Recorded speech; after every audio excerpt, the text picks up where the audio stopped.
মামার বাড়ি চলে এসেছি।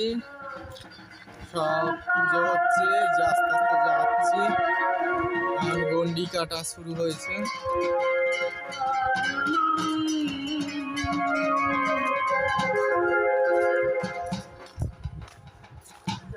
প্রতিবাদিতে যাচ্ছি।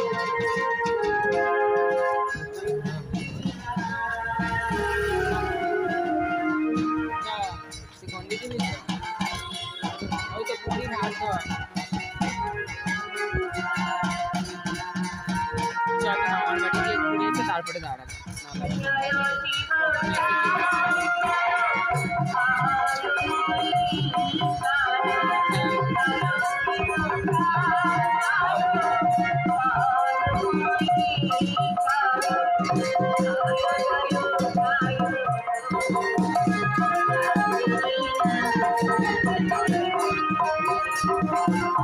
গন্ডি কাটছে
বসে বসে বাদাম কি করছো?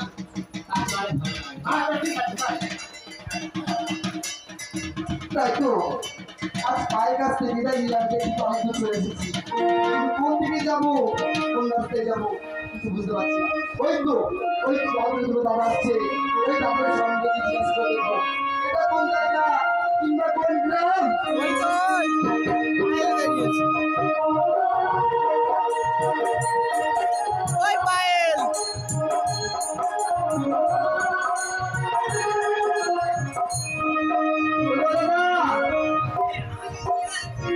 আপনারা আমন্ত্রণ বসে আছেন কেন?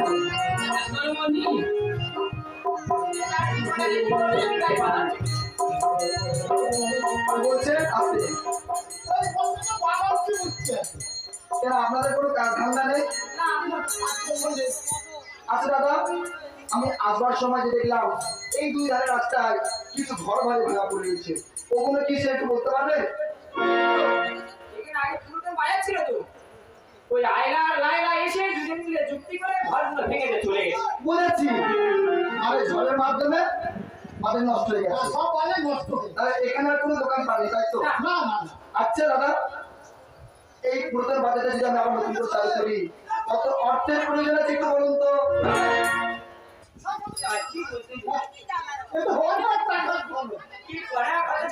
আগে কত লাগবে সেটা আপনি আমাকে বলুন।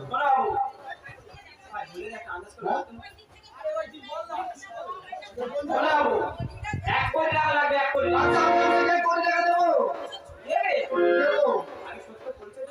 আমার পরিচয় হলো, আমার বাড়ি হলো চম্পকনগর।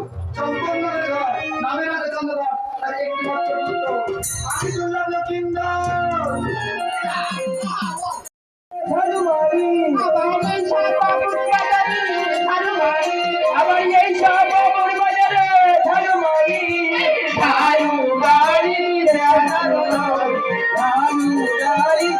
আমার